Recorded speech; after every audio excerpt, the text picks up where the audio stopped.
โยธาไทยบ่มพลายสถาปัตยกรรมสำคัญស្ទើរតែទាំងអស់នៃប្រាសាទព្រះវិហារ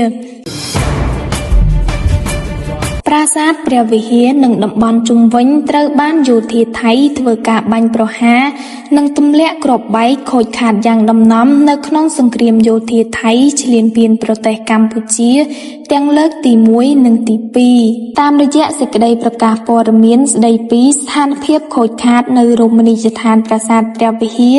ជាទីសក្ការៈនៅថ្ងៃទី12មករានេះក្រសួងវប្បធម៌និងវិចិត្រសិល្បៈបានបញ្ជាក់ថាការខូចខាតនេះបានកត់ត្រាចងក្រងចាប់ពីថ្ងៃទី24ដល់ថ្ងៃទី28ខែកក្កដាឆ្នាំ2025រួមមានការខូចខាតប្រាង្គប្រាសាទព្រះវិហារចំនួន142កន្លែងនិងតំបន់ជុំវិញចំនួន42កន្លែងរួមបញ្ចូលទាំងវត្តកែវសក្ខាគិរីស្វារៈហេដ្ឋារចនាសម្ព័ន្ធសាធារណៈ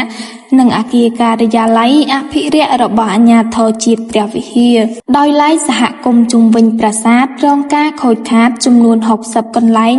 រួមមានផ្ទះសម្បែងសាលារៀនវត្តអារាមនិងហេដ្ឋារចនាសម្ព័ន្ធសាធារណៈផ្សេងទៀតបណ្ដាឲ្យប្រជាជនចំនួន14832នាក់ត្រូវបង្ខំចិត្តជម្លៀសចេញពីផ្ទះការខូចខាតទាំងនេះត្រូវបានកត់ត្រាចងក្រងជាផ្លូវការដោយអាជ្ញាធរជាតិព្រះវិហារនាខែតុលាឆ្នាំ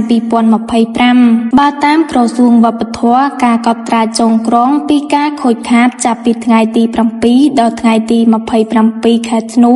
ឆ្នាំ2025បង្ហាញពីការខូចខាតធ្ងន់ធ្ងរលើសពីអ្វីដែលបានកត់ត្រាទុកនៅក្នុងខែកក្កដាឆ្នាំ2025យោងតាមភស្តុតាងរូបភាពនិងវីដេអូដែលប្រមូលបានដោយអាជ្ញាធរជាតិព្រះវិហារក្នុងអំឡុងពេលបេសកកម្មចងក្រងឯកសារនាថ្ងៃទី28ខែធ្នូឆ្នាំ2025សំណង់ស្ថាបត្យកម្មសំខាន់ស្ទើរតែទាំងអស់នៃប្រាសាទចាប់ពីគោបុរៈទី1ដល់គោបុរៈទី5រួមទាំងស្ពានហាតភ្ជាប់ទាំងអស់និងជណ្ដើរខាងជើងបានទទួលផលប៉ះពាល់យ៉ាងធ្ងន់ធ្ងរក្រសួងវប្បធម៌បញ្ជាក់បន្ថែមថា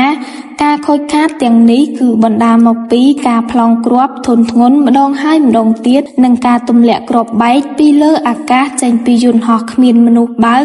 និងយន្តហោះចម្បាំងដែលបានបាញ់សម្ដៅផ្ទាល់មកលើតំបន់បេតិកភណ្ឌពិភពលោកប្រាសាទព្រះវិហារ